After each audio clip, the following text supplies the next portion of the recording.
हे सरकारला द्यावाच लागेल आणि त्यांच्या छाताडावर बसून हे आरक्षण आम्ही घेणारच। तारीख पे तारीख जाते हे मान्य, पण समाज आहे त्याच्यातही आर्थिक दुर्बल लोक आहेत।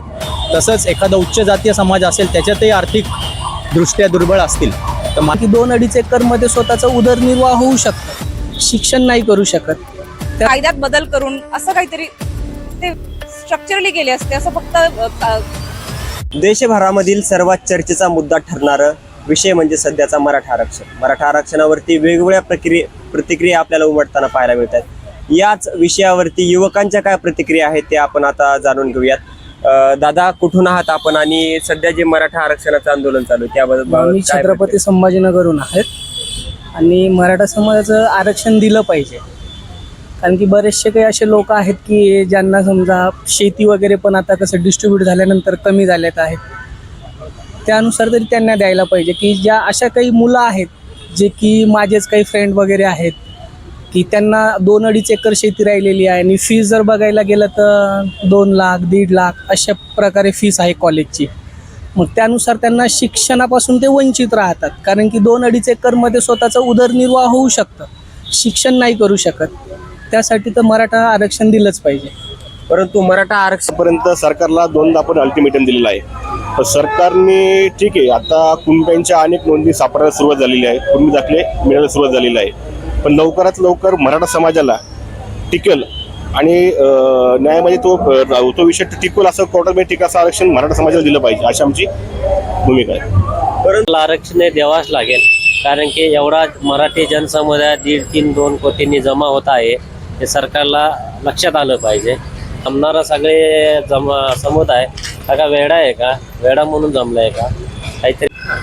गिनीज बुक ऑफ वर्ल्ड रेकॉर्डने या आंदोलनाची नोंद घेतली आहे।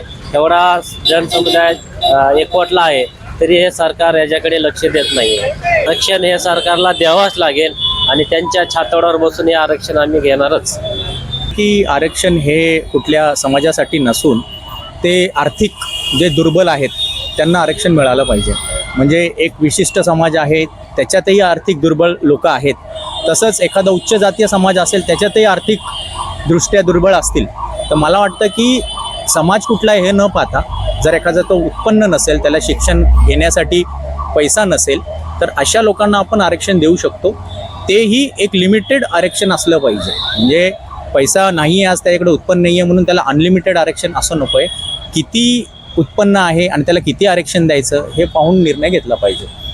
सध्या मनोज जरांगेंच्या माध्यमातून सरसकट आरक्षण द्या, मराठ्यांना सरसकट आरक्षण द्या अशा प्रकारची मागणी केली जाते, किंवा इतर जातींमध्ये सुद्धा मोठ्या प्रमाणावरती उत्पन्न घेणारे लोक आहेत ज्यांना की ऑलरेडी आरक्षण आहे। यावर काय प्रक्रिया करण्याची गरज आहे असं वाटतंय?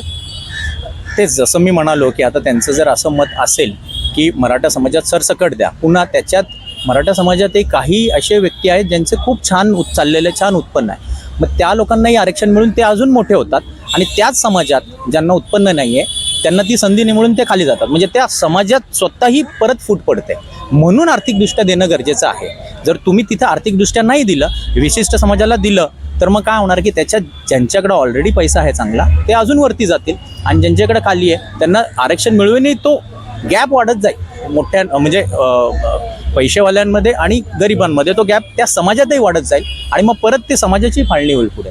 समाज जर आपल्याला एकत्र ठेवायचा असेल तर आपल्याला आर्थिकदृष्ट्या जे दुर्बळ आहेत त्यांनाच देणं गरजेचं आहे आणि त्याच्यातही हात खोलून देण्याची गरज नाही आहे। कुठल्या किती उत्पन्न आहे, किती द्यायचं ह्याचा अभ्यास करून दिला पाहिजे।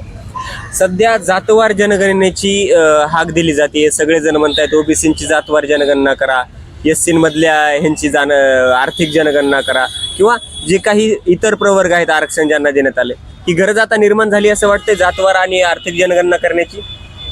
आर्थिक जातवार जनगणना करा ना तुम्ही, पण तुम्ही ते करताना हेतू काय हे पहा। मला वाटतं करायची गरज आहे, कारण आपल्याला कळलं पाहिजे की कुठे किती काय आहे, राईट? म्हणजे कुठल्या जातीचे किती लोक आहेत, पण ह्याचा हेतू काय आहे की हा हेतू कुठल्या तरी एका विशिष्ट जातीला वर आणण्यासाठी आणि एखाद्या विशिष्ट जातीला खाली दाबण्यासाठी नसून आपल्याकडे आपल्या लोकांची माहिती हवी आहे जेणेकरून आपल्याला चांगले निर्णय घेता येतील। या दृष्टीने जर तुम्ही जनगणना करणार असाल, मग तुम्ही जातीने केली तरी काही हरकत नाही आहे। तुमच्याकडे जर डेटा असला तर तुम्हाला बसून विचार करता येईल की याच्यातनं आपल्याला काय चांगलं करता येईल। याच्यासाठी करतायत तर चांगलं करतायत, आरक्षण मिळालं पाहिजे, बस पाहिजे। पण मराठ्यांना सध्या ओबीसी मधून आरक्षण द्या अशी मागणी होतीये. खरं सांगू का, मला ना म्हणजे मला एवढं माहिती आहे की आरक्षणासाठी झुंज चालू आहे आणि सगळे प्रयत्न करतात, पण मला पॉलिटिकली माहीत नाही आहे की आरक्षण देता कसं येईल, काय करता येईल. मी खरं तर माहिती नाही तर काही कमेंट करणं चुकीचं आहे.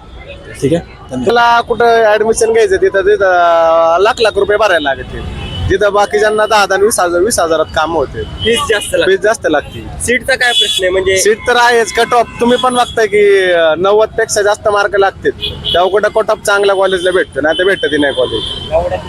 जे आंदोलन करतात त्यांचा हेतू नसला तरी काही घटक त्याच्यात असे असतात की ते जाळपोळ करतात आणि प्रचंड त्रास होतो. त्यामुळे माझ्यासारखा व्यक्ती ज्याचा कुठेही कशाशी संबंध नाही आहे, कुठल्या समाजाचे आरक्षणाचे नाही, त्याला असं वाटतं की आरक्षण मागतात हे चुकीचंच आहे, कारण हे जाळपोळ करतात. आणि मी असं म्हणत नाही की सगळे करत असतील, त्यातले छोटेसे घटक असतील, पण जर तुम्ही एखादं आंदोलन चालवताय तर ही तुमची नैतिक जिम्मेदारी आहे की कुठेही समाजाला त्रास होणार नाही, ही तुमची जिम्मेदारी आहे. भले त्याच्यात 5% लोक मुद्दामून करत असतील, पण जिम्मेदारी तुमची आहे, कारण आंदोलन तुम्ही सुरू करताय. बरोबर असेल नसेल हा नंतरचा मुद्दा आहे, पण त्या आंदोलनामुळे जर एखाद्या व्यक्तीला त्रास होत असेल, नागरिकाला त्रास होत असेल, तर ही चूक कोणाची? आंदोलन करत्याची. म्हणून त्यांनी ती जबाबदारी घेऊन आंदोलन करावं. आंदोलन करण्याला काहीही विरोध नाही आहे, करू देत, पण त्रास होऊ नये ही विनंती आहे. आणि मला वाटतं असे बहुतांश लोक आहेत माझ्यासारखे ज्यांचा फार काही संबंध नसला तरी त्यांचा बघण्याचा दृष्टिकोनच बदलतो. म्हणजे मला आज इथून तिथे जायचं आहे आणि सगळ्या गाड्या बंद आहेत की माझा दृष्टिकोन बदलतो की मी का हा त्रास सहन करावा. असं समाजाला त्रास होऊ नये अशा प्रकारे आंदोलन करा, अशा प्रकारची प्रतिक्रिया या ठिकाणी नागरिकांकडून, युवकांकडून देण्यात येत आहे. Camera person Nagesh, Nikhil Sukre, Pune.